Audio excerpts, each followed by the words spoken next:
All right, you guys, what's going on?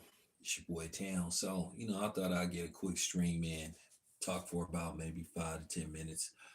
All right, so fight week is here. It's officially Monday. So we are basically um, pretty much 5 days away from the fight. So it's safe to say that we have a fight. I think at this point, it's safe to say Ryan Garcia isn't going to pull anything and basically further sabotage this fight than what he's already done since this fight was announced a couple of months ago. But with that being said, the ticket prices had dropped. I think what's going to happen is I think fight night. I think you're going to see a lot of walk ups. I think that you're going to see the ticket sales, move since it's fight week. So at the end of the day, you're gonna have opposing so-called fans of other people use this as an excuse. Like it should really matter, how many tickets a person is selling and what the pay-per-view numbers is, and but at the end of the day, a lot of these people on social media are a bunch of cornball and a bunch of morons that don't know a damn thing about boxing and how it works, don't understand the business. But it's going down. So, I spoke to Bill briefly. You know, um, I spoke to him Saturday, and then I briefly spoke to him, today. Bill is trying to make some things happen going into fight week. But, Devin arrived today. Bill has been in Brooklyn, I think, since Friday or Saturday. And, they did a live together, and I thought that was pretty dope. At the end of the day, I just got to keep it a buck, man. Um, One part of me don't understand where this vitriol and this hatred in particularly comes, towards and directed towards the Haney's. But then again, I do understand because at the end of the day, it's just pure racism and hatred and jealousy. Because a lot of people are seeing that a narrative that's been pushed the past 50 years about the absentee black father is a myth, and it's always circumstantial. It's not in every household. It's not as rare as people may think when they say, "Hey, my father's around and I got to talk to my dad." I had my father around until he passed. I had a stepfather, I had uncles, and all that kind of stuff. So, I had a very good relationship with my father until he passed. Some things happened in between, but we reconciled, we made peace, and it was all good all the way up until he passed. I had a very good relationship with my father. So, and like I said, a lot of this just bigotry and racism. I don't understand people say, oh, Bill is a clown and all this stuff. How is he a clown? You can't even explain why he's a clown. And like I said before, people just have this inserted hate, and it's nerve wracking after a while because you see what it is. And for those who gonna come on here and try to say this has nothing to do with color, stop lying. It has everything to do with color because the narrative been pushed that black men don't take care of their children, black men don't give a damn about their children, and all this kind of stuff. Like I said, Bill is there for all of his children. I've been around Bill. I've been to his house. I've ate dinner with Bill. I met his kids. I'm really cool with his younger. I'm really cool with the younger one. Every time he see me, he always show me some love. So um, I've done 101 interviews with Bill. Now keep in mind, if you don't know, you know when when the incident happened in 2020, we all know you know what I'm talking about. Keep in mind, there's an exclusive interview. I met up with Bill in San Francisco, and we did an exclusive interview where we was just chilling, hanging out at the beach in Frisco. So I'm just saying, I know Bill personally, and Bill is a friend of mine.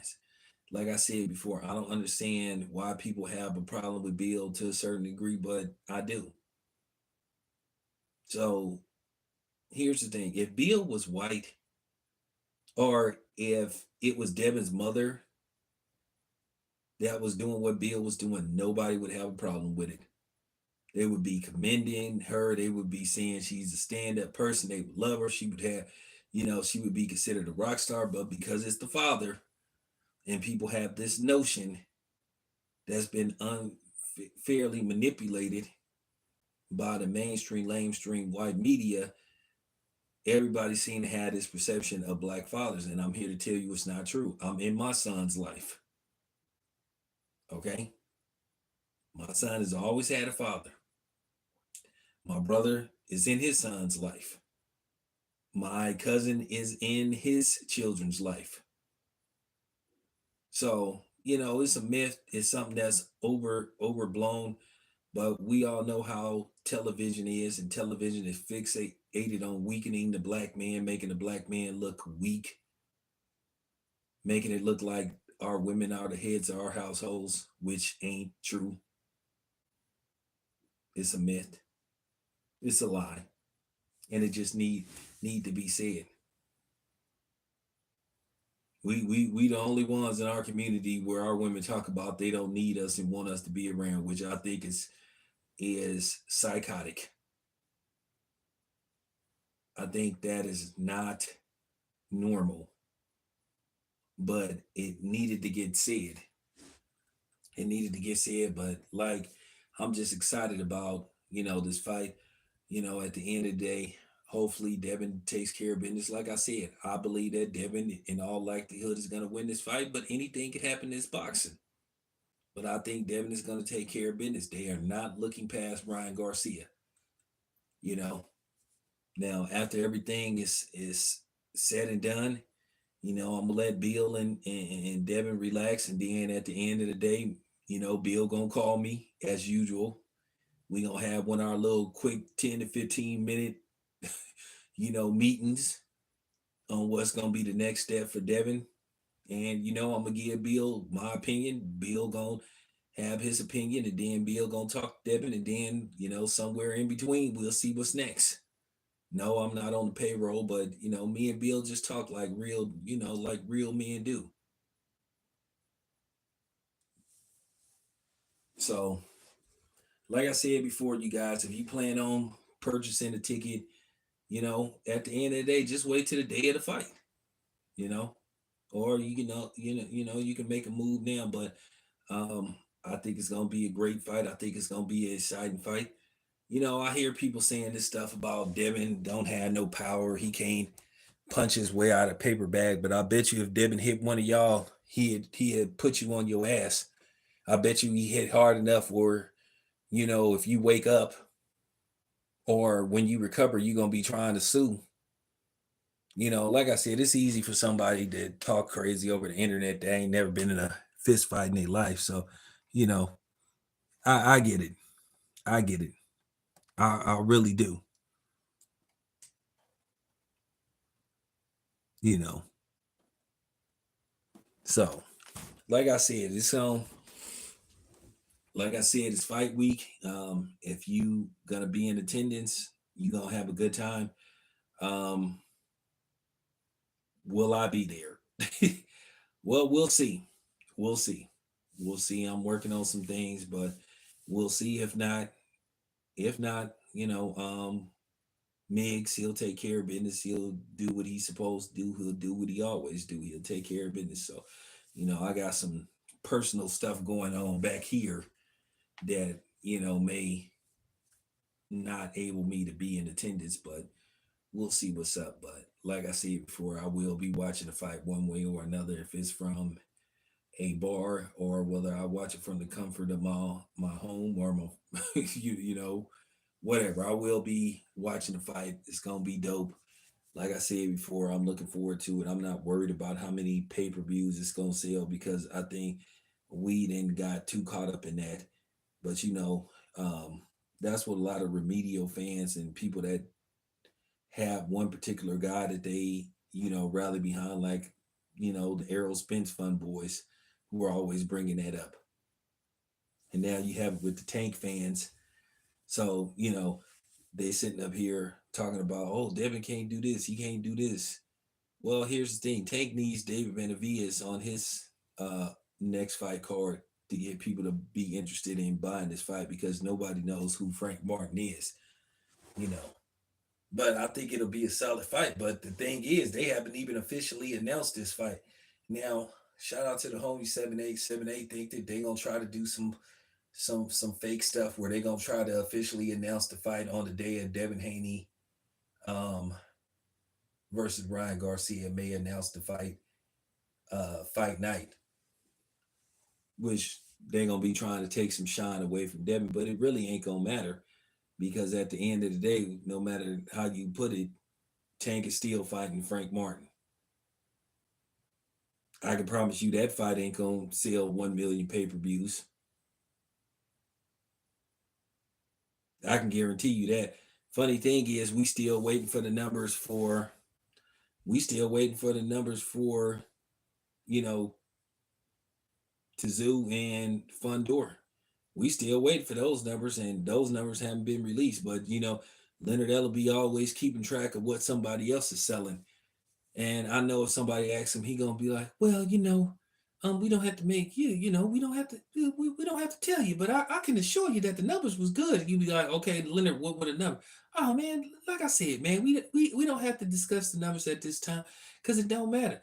It what we doing is we focusing on the next fight. Tank is a star, man. When I say he's a star, he sells out arenas, man. Like I said, Tank could fight Winnie the Pooh. He could fight the slasher version of Winnie the Pooh, Blood and Honey, and it'll sell like 16,000 tickets. He'll fill up arenas. It doesn't matter whether Tank fight Devin Haney. Like I said, he's a star. He can fight whoever he want. Ain't nobody gonna tell us who to fight. That's gonna be the go around. That's what's gonna happen when you talk to Leonard Ellaby and when you press the issue. And I am asking a favor of my media brothers, press the issue. Press the issue. Ask Leonard how many pay-per-views did PBC on Amazon Prime do? What were the numbers? When they gonna release the numbers? Like I said before, they seem to always be worried about what somebody else allegedly supposed to have did, but they ain't released their numbers. I find that mighty strange.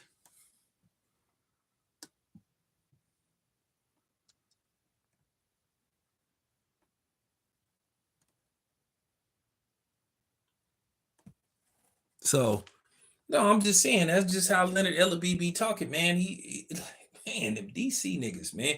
But I'm just saying he just gonna make up something. He just go. I'll tell you, if you president, you say, Leonard, how many pay-per-views did PBC on Amazon do? Well, at the end of the day, we ain't gonna release the numbers. We don't have to because, like I said before, we just don't. But I can tell you that the fight did very well. Leonard, what did the fight do? But nobody ain't gonna ask them questions because everybody be worried about, the PBC get mad and not wanting to give you access because they carry grudges. They known for doing that. Damn shame. Damn shame, man. You just want to ask a legitimate question, and then these people get caught up in sheer emotion. But anyway, you guys, the fight is gonna happen. It's going down. So go get you some tickets. It's gonna be a great event.